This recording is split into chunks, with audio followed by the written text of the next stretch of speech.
Folks, I cannot believe it. I'm like looking at the calendar right now, and we have got like 4 more days essentially with distance learning. We've got this week, we've got next week, and then we're going to be back into a hybrid scenario.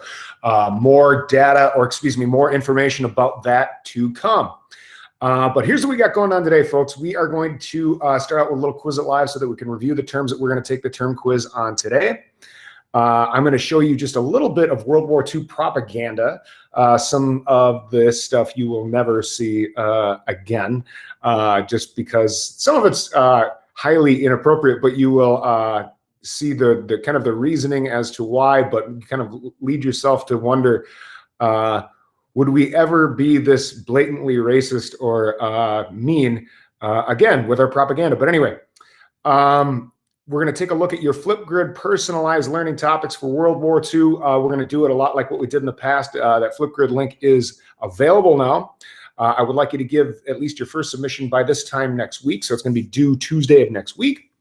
And then you're not confined to the topics that I put on that list, but it is kind of nice just to give you a start, just to give you an idea of what you want to do. And then we'll finish up with that term quiz, okay? So let's hop right to it. Let's all go to Quizlet.live right now, and we're going to plug in this code. Here we go.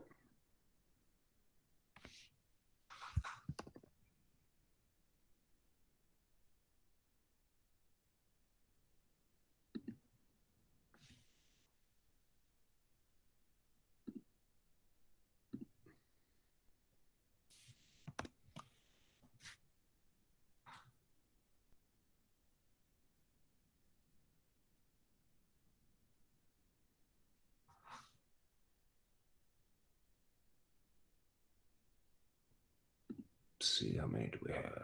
Awesome. 25 is what we're looking for.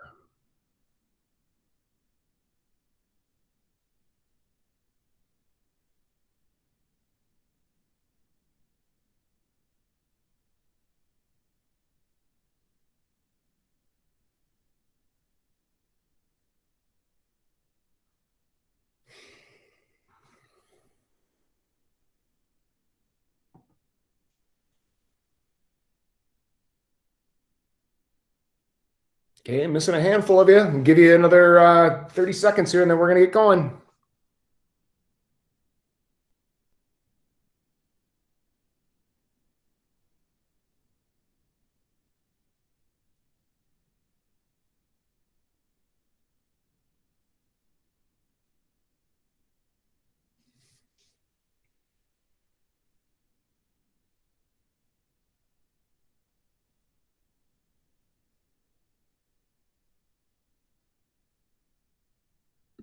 All right, here we go. Round one.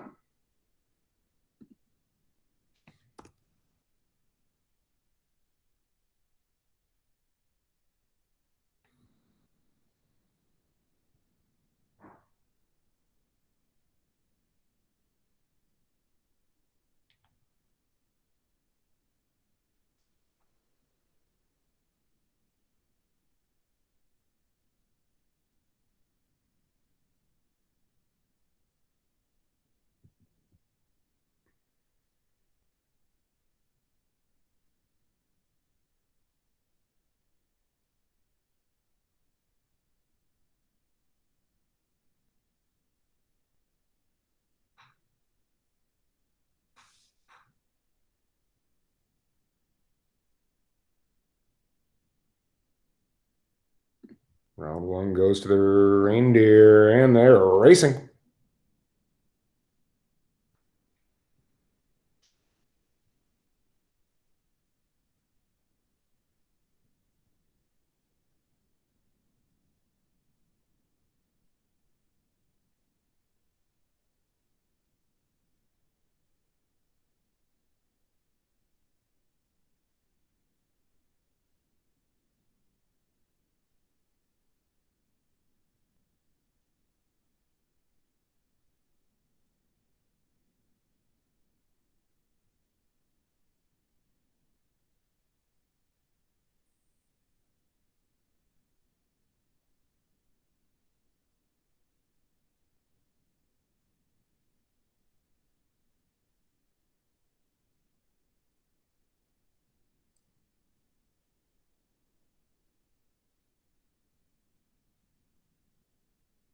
Wow, round 2 to the Hedgehogs. This is it, folks. This one's for all the Tostitos, and they're racing.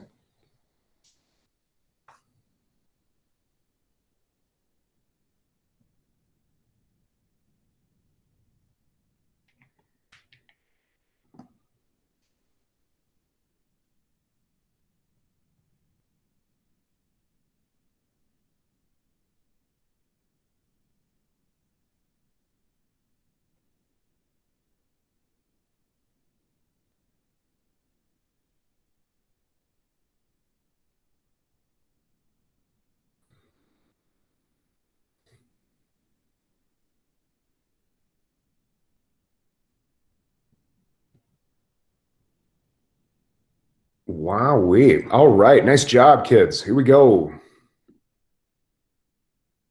Let's see. We have got this right here. All right.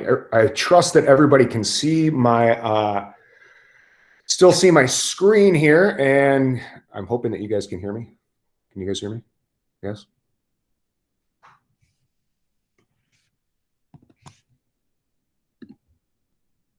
Can everybody hear me? Yes? Yes. Thank you about that. All right, cool. Here we go. We're going to talk a little bit about World War II propaganda posters, okay? These were blatant. These were kind of, well, they can be graphic in some parts as well. But understand that, like, if we were in a traditional classroom setting, this is something that you would be tested on. This is something that I would spend a good day lecturing on, and then you would probably have like a quiz or something like that the next day, just on being able to recognize what the common objectives of wartime propaganda were. Now, you don't see a whole lot of this today, and you can kind of come up with your own conclusions as to why you probably wouldn't see some of this today. But there's 5 main objectives of wartime propaganda, and it is blatant.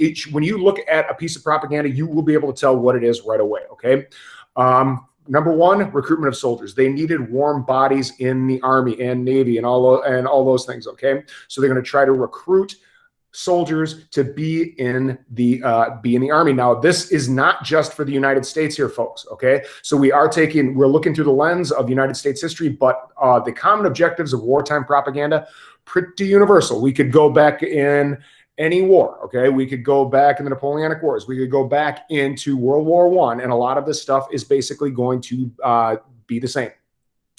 They're going to finance the war through the sale of war bonds, and that one will be blatant as well. It will literally say, buy war bonds, okay? Eliminating dissent and unifying the country behind the war effort. A lot of loose generalizations are going to be made here, and you will see this. I mean, some of these are actually kind of laughable, but they felt like one of the uses of wartime propaganda is that we have to educate the public about what they need to get behind, okay? Conservation of resources. Again, this is going to be blatantly obvious. You know, don't overuse your tires. You know, we can't be, buying new rubber tires every other month. Those type of things. And conservation of food, that type of stuff. Participation in home front organizations to support the war effort. And again, these are all blatantly obvious. Now, the tools used in wartime propaganda, I'm not so concerned with your ability to be able to apply and to be able to see these, because a lot of these are going to have some crossover, like patriotic appeals, catchy slogans, evocative visual symbols, humorous caricatures. I hope that you know what a caricature is. It's like where we exaggerate certain features, and you'll see the purpose behind that here. Okay, so here we go. So again, if this were an assessment, I would be asking you to give me the objective of this, okay? When you ride alone, you ride with Hitler. Join a car sharing club today, okay? So it is blatantly obvious that they want you to conserve here or participate in a home front activity, okay? So here we go. Man the guns. They are looking to recruit soldiers, okay? It takes taxes and bonds. This would be financing the war effort, okay? Financing the war effort through the sale of bonds, okay? You're going to see this is a piece of German propaganda, okay? Work hard for victory as we fight, Okay, so this could be eliminating dissent, or it could be participation in home front activities, but kind of using visual appeals here to try to kind of tug on your heartstrings, so to speak. Okay, here's another German one: build weapons for the front. This could be participation in home front activities. Here's a civilian trying to help out that soldier on the front. Okay, this is actually here we go. Death to the invaders, Russian warrior, clear our country, destroy our enemies. Okay, this is actually a Russian one. Okay, but you can see a lot of the same tools and objectives used there. This is an American piece. Okay, why should I work any harder? Okay, and then there's this little Nazi in the background here. Okay, I'm not fighting the war. Okay, so we could see that this is obviously trying to eliminate dissent. Okay, because any attitude like this isn't contributing to the war effort at home. Okay, enlist now. Okay, trying to enlist soldiers into the army. Okay, okay, help Britain finish the job. I believe that this one is actually Canadian, but here we go. So some of these are going to be outright racist, okay? What are you going to do about it? Stay on the job until every murdering Jap is wiped out? Wowee, that's not acceptable language, okay? However, you're never going to see them refer to them as Germans. They're going to refer to them as Krauts. They're never going to call them Japanese people. They're going to refer to them as this, because if in this propaganda, the whole point is to get an entire society, an entire civilization to understand that we need to go to war with another people. And how we do that? By dehumanizing them, okay? We don't want... Human beings have this thing called empathy.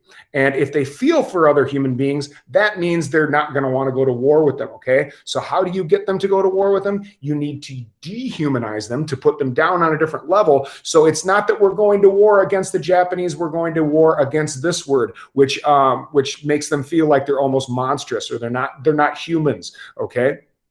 So you're going to see more like that as we go on here. Okay, and I don't think we need to go through every piece of propaganda, but just understand that when it comes to this wartime propaganda, you're going to see 5 main objectives, okay? They're looking to finance the, let's go back to those main ones here, okay?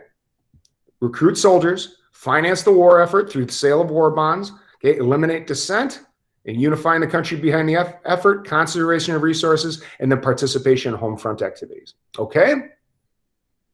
Very good then. All right, let's go right on to our next thing. All right, where can we find our Flipgrid personalized learning topics? Well, we can find them right here. Let's view the course as one of you stinkers. We'll try it as Lydia. Sorry, Lydia. Okay, so right down here under activities, you will see your Flipgrid learning check. Oh, by the way here, I know that there were a good number of you that turned in some stuff this weekend, and I will be updating the grade book here right after this class. So you should see some updates if you turn some stuff in this weekend. Under this Flipgrid learning check here, you're going to see this is how you access that Flipgrid learning check.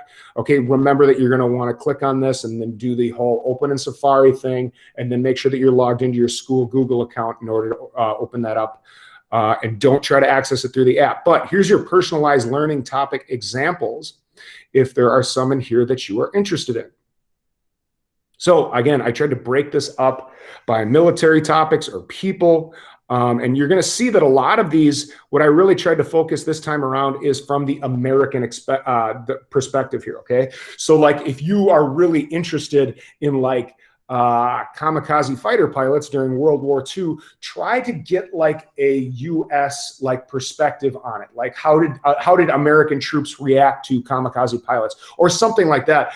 Because remember that this is a U.S. history class, okay? Hopefully a lot of these political topics you have at least heard of before. I put some music and some art and some social cultural topics in there. I know a lot of these kind of came up like in Crash Course and some of your videos that you watched, but there are some examples there. But This time around, folks, what's very important for you to understand is that you need to properly phrase your question. You need to ask an open-ended question. A lot of you guys started your Flipgrid learning checks and just went, well, my topic is WASPs in World War II. And then you just started talking. And it was like, well, wait a minute. What specifically was your question? What was it that you wanted to learn about in an open-ended fashion about some of these, about any of these things? Okay. And if you don't ask your proper question this time around, I'll probably make you resubmit. So consider that. Okay. So that's how you access your Flipgrid learning check. Any questions about this whatsoever, folks? Hopefully you saw that we know where your due dates are. Okay. So you've got this Flipgrid learning check due Monday, Tuesday of next week. Okay, and you've got that crash course home front that we worked on in class last week that is going to that is due tomorrow. All right. Okay, folks, here we go. I am going to open up the quiz here in a moment, but not yet. Okay. I'm assuming Ms. Halverson will check in with kids that she is going to be working with. But I will be here. I will stay on this just because I like to make myself available for when you are taking the quiz, because I'm assuming that